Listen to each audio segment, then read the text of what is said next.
So one of the session that I would like to start with is dealing with difficult situations. Apparently they have some guidance, some tips for us.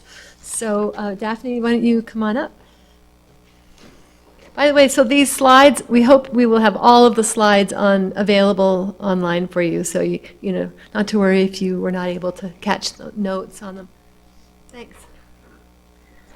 Okay, so when Val was wondering if we should try to do all the breakouts, I thought, well, ours was kind of a big one that other people might like to hear about and know that you would have support for just about anything that might come up.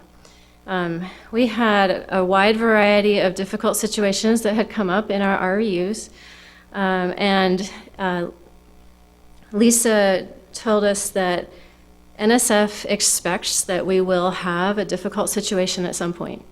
So that's nice to know, right? And she said to let them know if it gets really bad and we need help.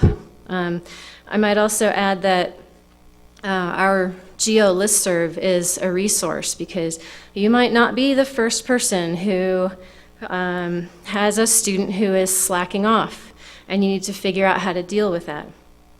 You might not be the first person who gets a student in and realizes that they don't meet NSF's qualifications. Then what do? You might not be the first person, this gets heavier as we go, who had helicopter parents and having to deal with that. Someone else might have already dealt with that. You might have a transgender student you didn't know was transgender until they come out in the first week.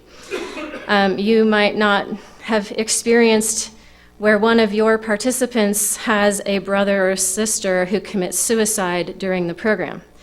You may not have experienced someone among the staff was killed in a car accident during the program and it affected everyone, including the science staff. You may not have had religious persecution in your program.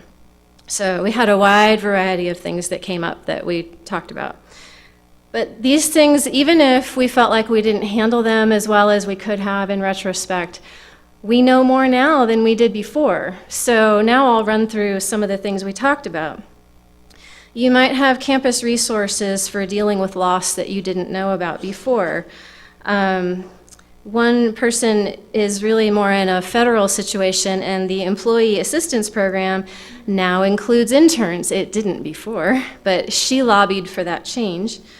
If you are housing in residences on your campus, you might be able to tap into the residence life staff.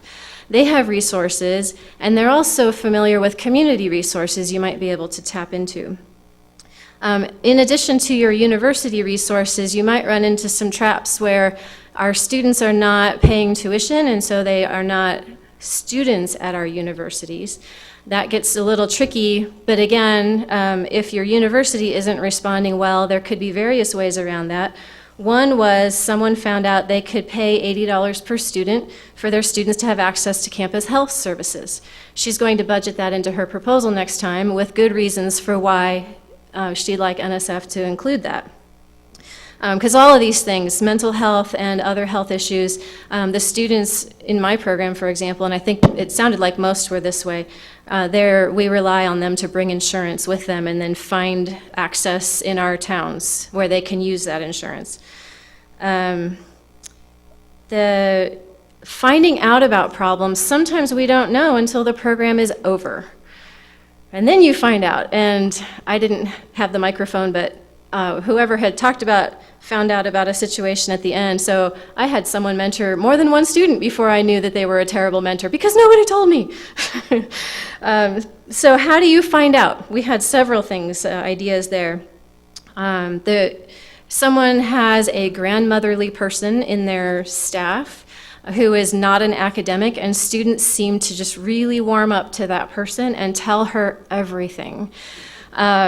A lot of us, someone else is doing what I do, where we have a graduate student assistant, and the students will often, they'll hear the murmurs, or they'll hear directly from the students sometimes things that the student doesn't tell you directly. Some people are doing surveys in weeks 2, 4, 6, periodically to try to catch some of these issues. Somebody's doing that survey anonymously so that students will say something. And then there's one person on their staff who knows whose survey is whose and will ask the person, the student with the problem, may I share this? And if the student says yes, then they'll come to the director PI and raise that so that PI can work with it. Another one talked about when you've got some indication of something going on or in any other kind of meeting, watching for eye contact between students because they may have talked to each other about a difficult situation. And when you see that, so how are things going? And you see two of them make eye contact with each other, then see if you can have one or two of them in a meeting where you just say, hey, how are things going? And see if they'll open up and talk to you. And I think that covers most of the ideas we had. Use our listserv. I would recommend that, and then don't be surprised if it happens to you, because it probably will at some point, one of these crazy things.